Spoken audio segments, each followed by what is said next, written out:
দাজ্জাল বের হবে, এটা কিয়ামতের সবচেয়ে বড় আলামত হিসেবে গণ্য হবে। আর ফিতনা সবচাইতে বড় ভয়াবহ। ফিতনা, ঝামেলা, বিশৃঙ্খলা, মারামারি, কাটাকাটি, খারাপ যত মন্দ কাজ আছে এগুলো ফিতনা। তখন আল্লাহর হাবিব সাল্লাল্লাহু আলাইহি ওয়াসাল্লাম এভাবে বলছেন যে যখন দাজ্জাল বের হবে, এক কানা দাজ্জাল যার চোখগুলোতে দেখবে না, তার দুই চোখের মাঝখানে মানে কপাল বরাবর কাফের লেখা থাকবে, কাফ ফা র, কাফের লেখা থাকবে দাজ্জালের দুই চোখের মাঝখানে।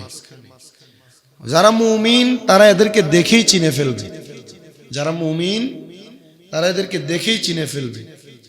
আর সে দাবি করবে সে বিশ্ব প্রতিপালক, দাজ্জাল দাবি করবে সে খোদা। দাজ্জালের মধ্যে অস্বাভাবিক ক্ষমতা সৃষ্টি করে দেওয়ায় বান্দারা ফিতনায় পড়ে যাবে। দাজ্জাল তার দুই হাতে জান্নাত আর জাহান্নাম দেখাবে। দুই হাতে কি দেখাবো? জান্নাত আর জাহান্নাম। মানুষ বড় অবাক হয়ে যাবে, আরে এটাই তো খোদা, এটা আমাদেরকে জান্নাত দেখায়, জাহান্নাম দেখায়। এটার কাছে গেলে জান্নাতের লোভ করে গেলেও বিপদ, জাহান্নামেরটাতে গেলেও বিপদ।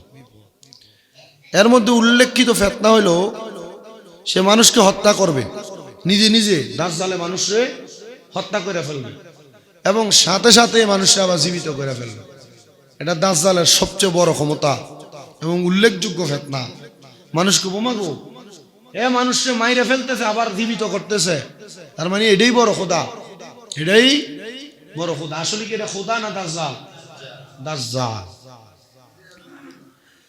আল্লাহর হাবিব সাল্লাল্লাহু আলাইহি ওয়াসাল্লাম নবী আমার কোরআনুল কারীম থেকে মুসলমান জাতিদেরকে সতর্ক করার ব্যাপারে বড় সুন্দর সুন্দর বাণী প্রকাশ করেছেন।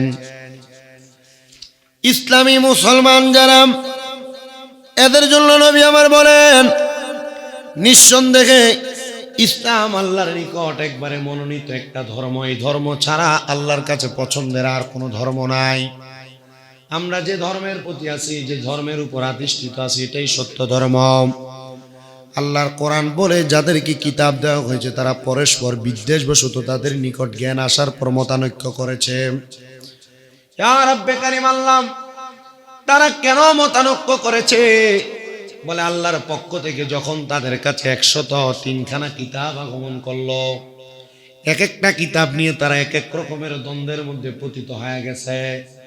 আল্লাহ তাআলা ঘোষণা করে যদি জানতো তারা আল্লাহর নির্দেশনাবলীকে অস্বীকার করলে আল্লাহ তো হিসাব গ্রহণে অত্যন্ত তৎপর, তাহলে তারা কখনো আল্লাহ তাআলার আইনের বিরোধিতা করে কোনো কাজকর্ম করতেন না। এজন্য আমার আল্লাহ তাআলা ঘোষণা করে বান্দা বিআয়াতিল্লাহি ফাইন্নাল্লাহা সারিউল হিসাব, তোমরা যারা আমি আল্লাহ তাআলার হিসাবকে অস্বীকার করো, আল্লাহর আইনকে অস্বীকার করো, লঙ্ঘন করো, আমি আল্লাহ তাআলা হিসাব গ্রহণের ব্যাপারে বড় তৎপর। তোমরা আমি আল্লাহর সঙ্গে হিসাবের ব্যাপারে তোমরা কখনো কুলাবে না। এজন্য তোমরা ইসলামপন্থী যারা, মুসলমান যারা, তোমরা কখনো আল্লাহর কোরআনের আইনের বিরোধিতা করবা না। আল্লাহর কোরআন যেটাকে সাপোর্ট করে তোমরা সেটার উপর কথা বলবা, যেটাকে সাপোর্ট করে না সেটাকে নিয়ে কথা বলবে না। কিন্তু আমাদের দেশের বহু মৌলবী সাহেবরা কোরআনের বা অন্য জায়গাতে ভুল পায়, বহু মৌলবী সাহেবরা কোরআনের মধ্যে ভুল খুঁজা খুঁজা বলে আল্লাহর সর্বশক্তিমান বললে শিরিক হয়ে যাবে। এজন্য আমাদেরকে সতর্ক থাকতে হবে যেন আমাদের ঈমানকে ধোঁকা দিয়া না নিয়ে যায়। আমরা যেন মুসলমান হিসেবে মুসলমানের পরিচয় স্বাভাবিকভাবে প্রকাশ করতে পারি। মুসলমান দাবি করার পর উপরে মুসলমানের লেবেল লাগায়া আমাদেরকে ধোঁকা দেয় যারা, এরা মুনাফিক, এরা বেঈমান। আল্লাহ তাআলা আমাদেরকে মুনাফিক থেকে বাঁচায়া ইসলামের উপর আধিষ্ঠিত রাখুন, জোরে পড়েন আমিন। আল্লাহ তাআলা কোরআনুল কারীমে আবার বলেন আলিয়াউমা আকমালতু লাকুম দীনাকুম ওয়া আতমামতু আলাইকুম নিআমাতি ওয়া রাদিতু লাকুম ইসলামা দীনা।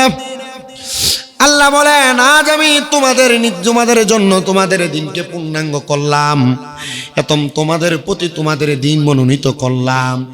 তা আল্লাহ যদি আমাদের প্রতি ইসলামকে মনোনীত করে দেন, ইসলামকে পরিপূর্ণ করে দেয়, আমরা মুসলমান হইয়া কেন আমরা বিধর্মীদের কাছে চলে যাই?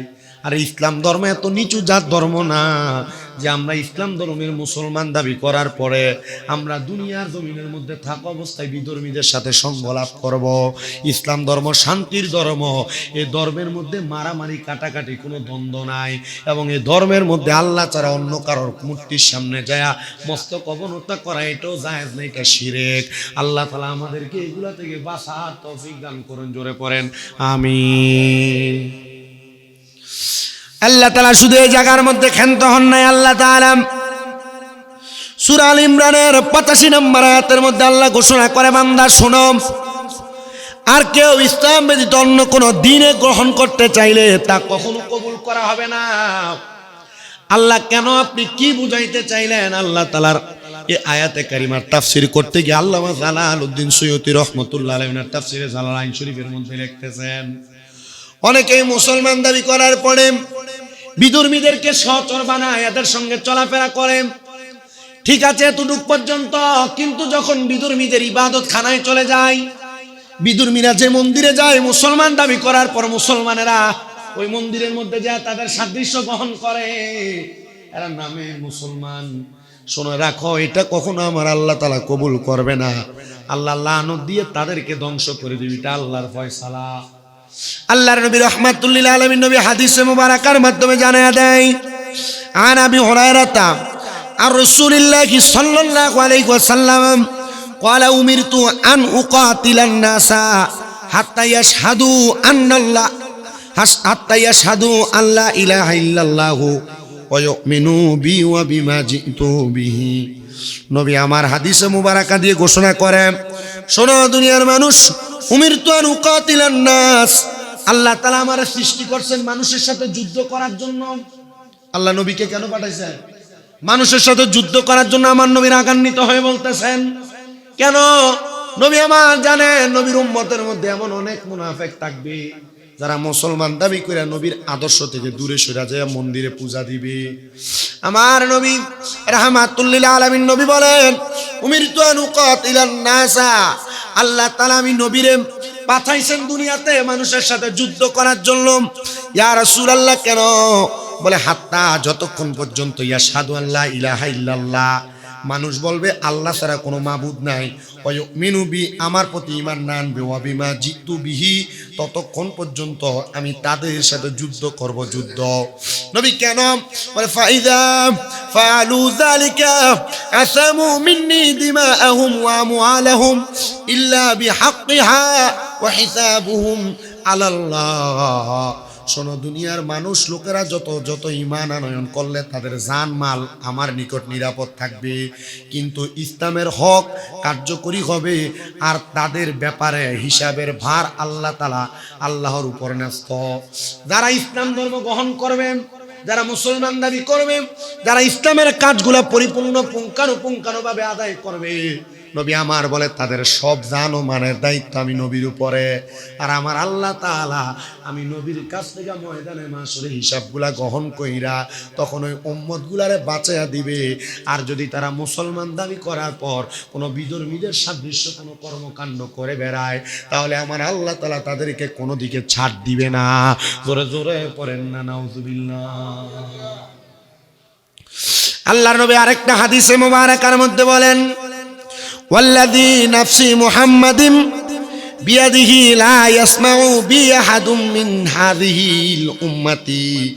নবী আমার কয় আল্লাহর শপথ যার হাতে মুহাম্মদের প্রাণ, হে উম্মত তোমরা শোনো, মিন হাযিহিল উম্মতি, এই উম্মত হতে যে ব্যক্তি আমার সম্পর্কে শুনতে পায়, ওয়ালা ইয়াহদিয়ু ওয়ালা নাসারানি ওয়া মাতা ওয়ালাম ইউমিনু বিল্লাযী উরসিলতু বি ইল্লা কানা মিন আসহাবিন নার।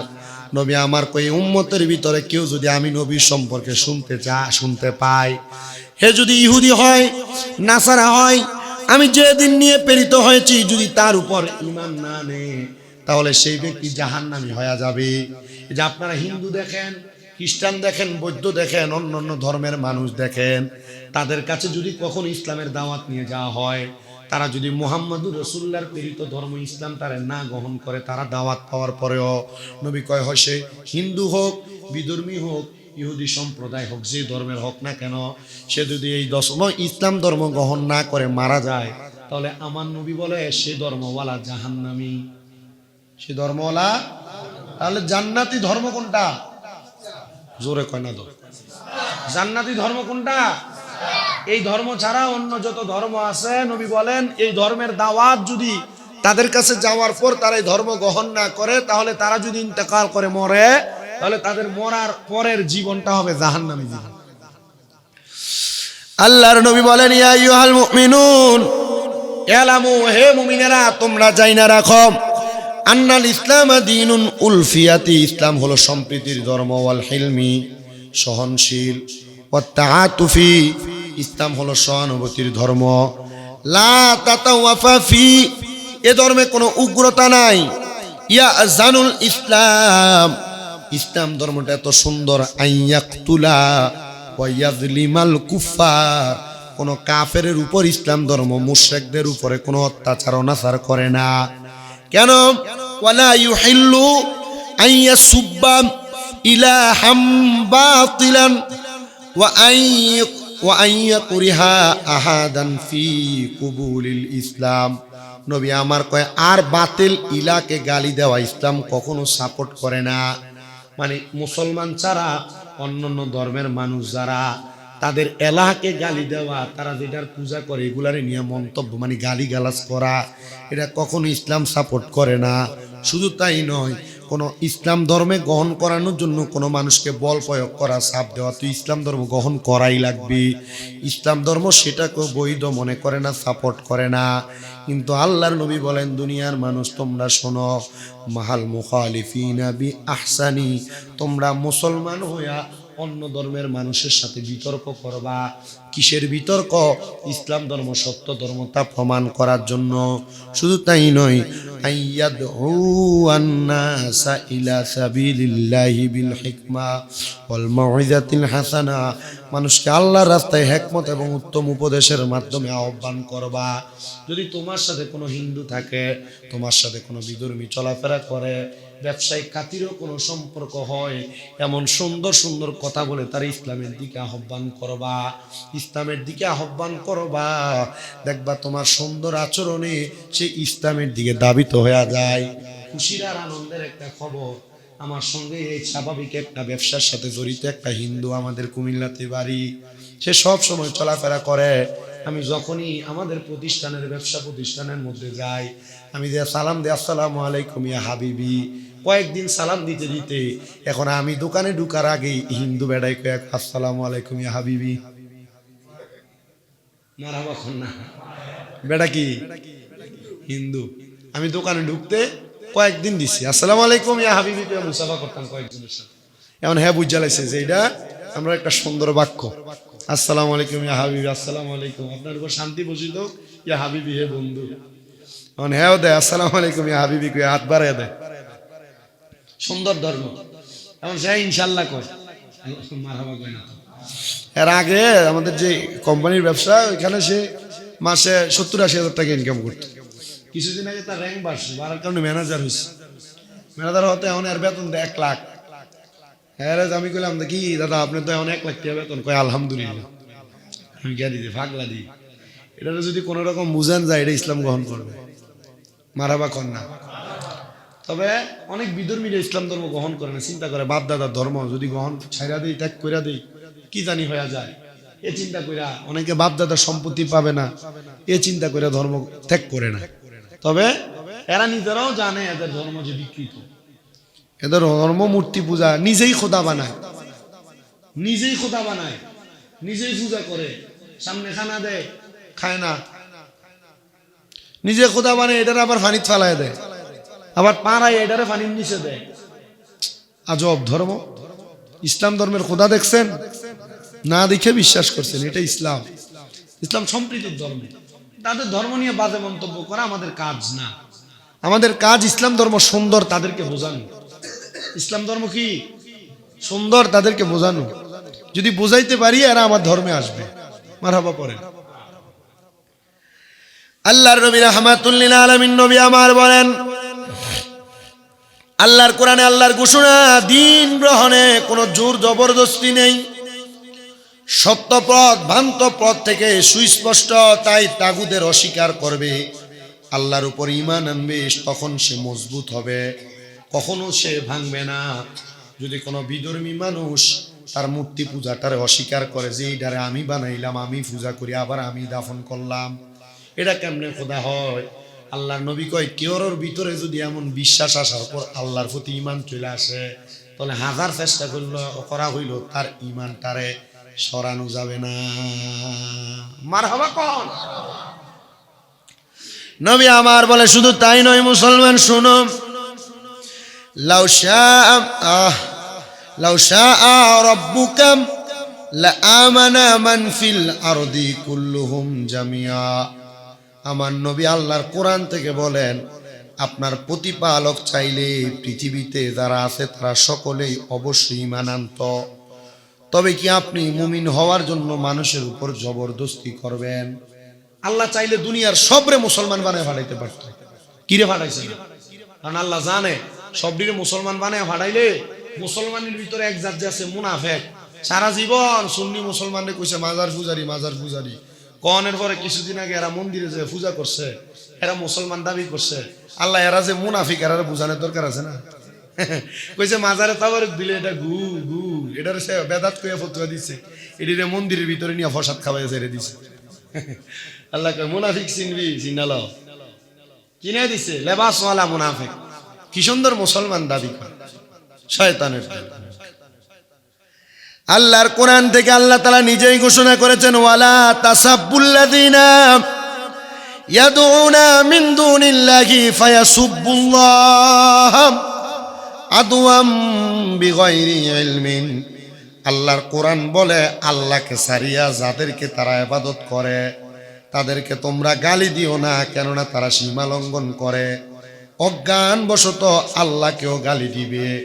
এজন্য কেউ যদি আল্লাহকে ছাড়া অন্য কোনো ধর্মের মূর্তির পূজা করে, তোমরা তারা গালি দিও না, গালি দিও না। কারণ যদি তোমরা এই অন্য ধর্মাবলম্বীদেরকে গালি দাও, তখন তারা অজ্ঞান বশত আল্লাহরও গালি দিব। এজন্য কোনো বিধর্মীরে গালি দিয়েন না। নাম তবে মুসলমান নামদারি যেটা মুনাফেক, এটারে মোটামুটি মুনাফেক কম যা, কারণ এটা মুনাফেক। আল্লাহ তাআলা দিদি জালেম কইছে। কি কইছে? জালেম কইছে। কিন্তু যারা বিধর্মী এদেরকে তোমরা গালি দিও না। হিন্দু, খ্রিস্টান, বিধর্মী এদেরকে গালি দিও না, কারণ তুমি যদি এদেরকে গালি দাও, এরা এদের ধর্মের ভিতরে অন্ধ, ধর্মের ভিতরে অন্ধ বিদায় এরা মাটির মূর্তিকে পূজা করে, মাটির মূর্তিকে পূজা করে, আগুনের পূজা করে, গাছের পূজা করে, মাছের পূজা করে। এই জন্য তুমি যদি তাদেরকে গালি দাও, তারা অন্ধ বিদায়, ধর্মের ব্যাপারে অনাজ্ঞ বিদায়, বিজ্ঞ না বিদায়, এরা অন্যান্য জিনিসের পূজা করে। এজন্য তখন তারা তোমার খোদাকে গালি দিবে। এজন্য তোমরা অন্য ধর্মের মানুষকে কি করো না, গালি দিও না। অন্য ধর্মের মানুষকে গালি দেওয়া ইসলাম সাপোর্ট করে, কারণ ইসলাম সুন্দর। ইসলাম কি সুন্দর, শান্তির ধর্ম।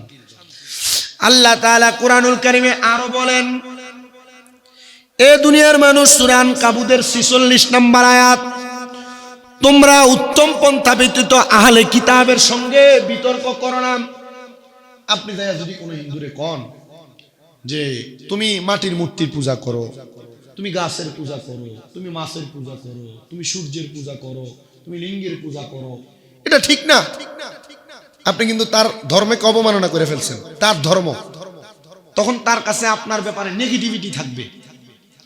আপনার কাছে, আরে হ্যাঁ তো আমার ধর্মের ভালোই বাসে না।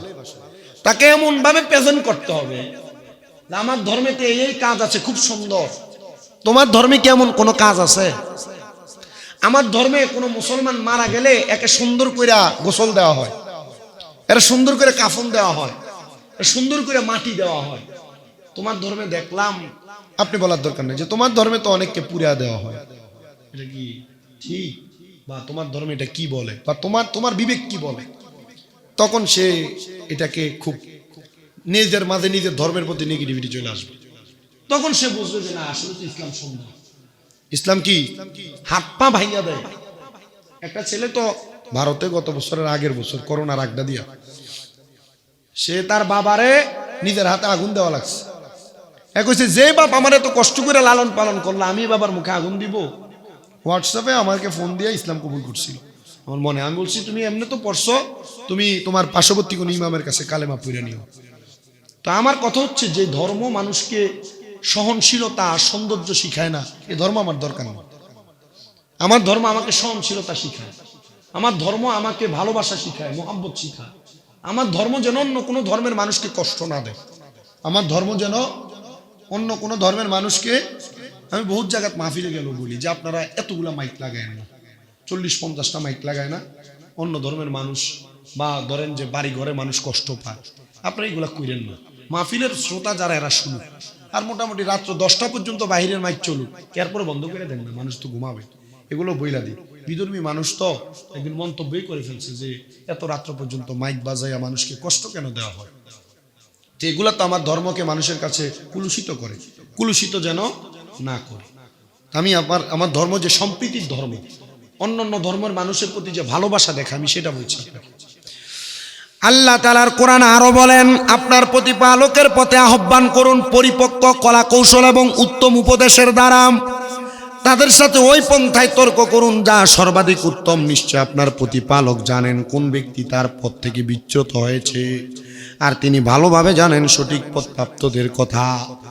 আপনি যখন কোনো বিধর্মীর সঙ্গে কথা বলবেন, এমন কিছু কলা কৌশল ব্যবহার করবেন যে কলা কৌশল আপনার ধর্মকে তার কাছে ভালো ভালো বলে মনে করবে। এমন কোনো কৌশল অবলম্বন করবেন না।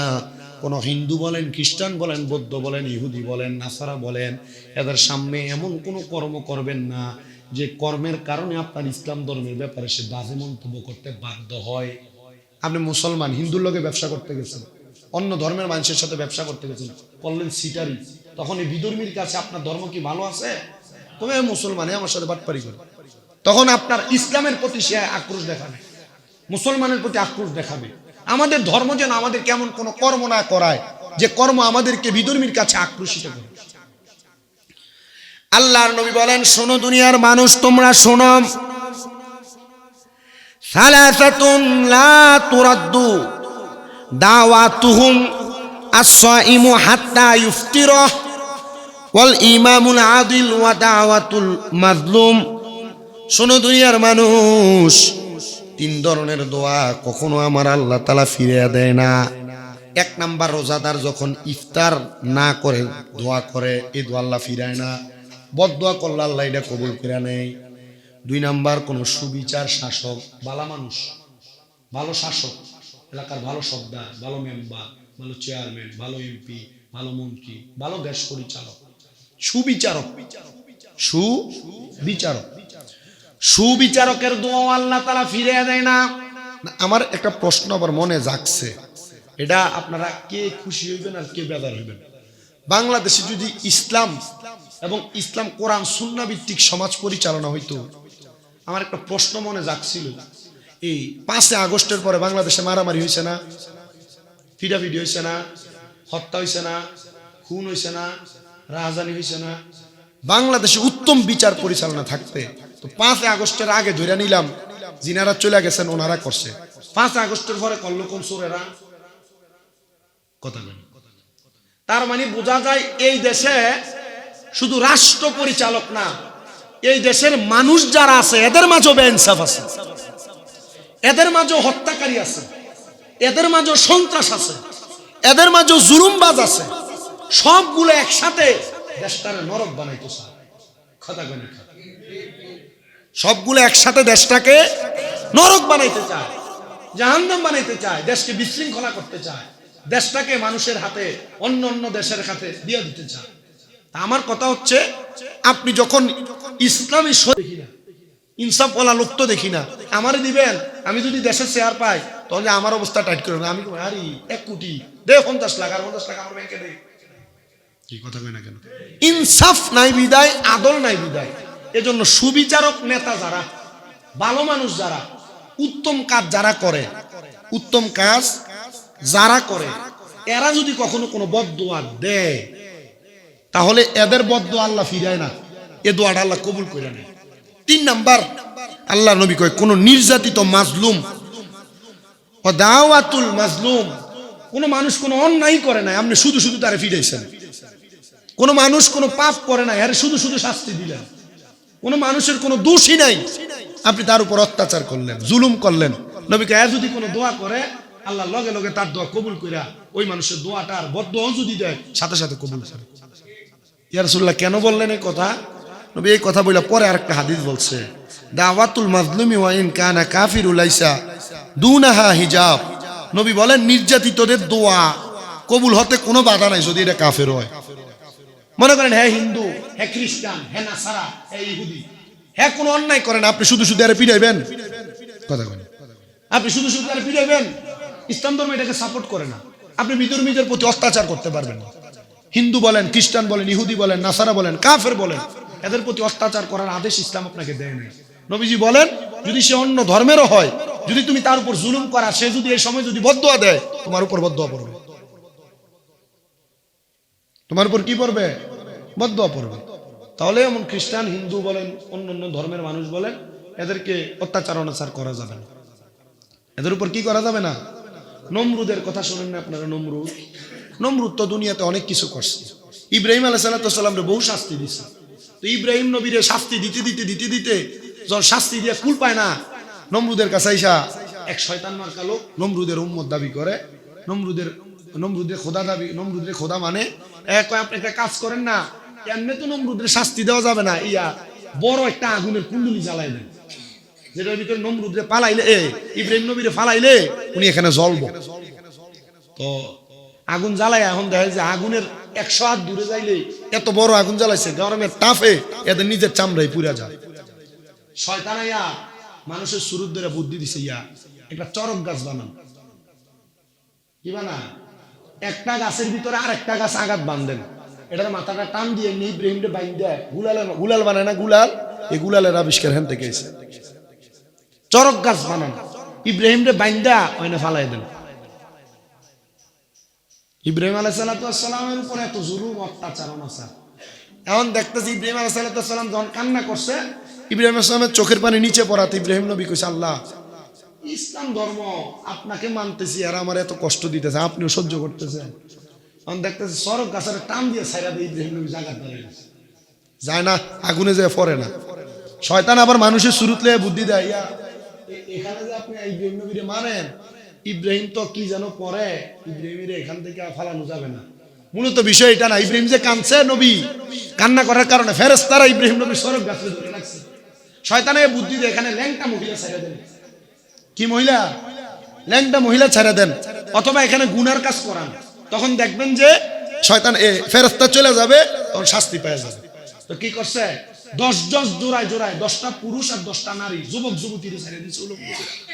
উলঙ্গ মহিলারা মেলামেশা করছে, ফেরেশতা চলে গেছে, ইব্রাহিম নবীর টান দিয়ে ছাড়ছে আর যায় আগুনে পড়ছে। আল্লাহ তাআলা বারদাওয়া সালাম, আল্লাহ তাআলা আগুনকে কইছে যে আগুন শান্তি হয়ে যাও। ইব্রাহিম নবী আগুনে 40 দিন, কয়দিন? 40 দিন সুন্দর আসন বানাই দিছে আগুনের ভিতরে। ইব্রাহিম নবী থাকে, খায়, আরাম করতেছে। নমরুদ দেখতেছে আস্তে আস্তে আগুনটা কমছে, যখন আস্তে আগুনের কাছে ইব্রাহিম নবী আগুনের থেকে বাইরে, ইব্রাহিম তো আগুনকে তার পারদর্শী বানায় ফেলছে। আরে না, ইসলাম ধর্মের উপর সঠিকভাবে যদি কেউ অবিচল থাকতে পারে, ইব্রাহিম নবী না, শুধু ইব্রাহিম নবী যেই নবীর কারণে দুনিয়াতে আসছেন, ওই নবীর উম্মত যদি ইসলামের উপর সঠিকভাবে অধিষ্ঠিত থাকে, আগুনও তার আবেদন হয়ে যাবে, আগুনও তার আবেদন হয়ে যাবে। অনেক বড় ইব্রাহিম আলাইহিস সালামের জীবনীটা অনেক লম্বা। আপনাদের কাছে আবেদন হলো, আমরা মুসলমান, বলেন আমরা, আসতে কইছি আমরা, আমাদের ধর্ম যেন বিধর্মীদের কাছে কুলুষিত না হয়, আমাদের ধর্ম যেন বিধর্মীদের কাছে অন্য ধর্মের মানুষের সাথে কুলুষিত না হয়, এটা খারাপ প্রমাণ না হয়, আল্লাহ কবুল করে। এমন কোন কর্ম আমরা হিন্দু, খ্রিস্টান, বৌদ্ধ, নাসারা, ইহুদি, কাফেরদের সাথে করব না, যেটা করার কারণে তারা আমাদের ধর্মের প্রতি ঘৃণার জন্মায়। আল্লাহ আমাদেরকে কবুল করেন। আরো জোরে পড়ে না আমিন।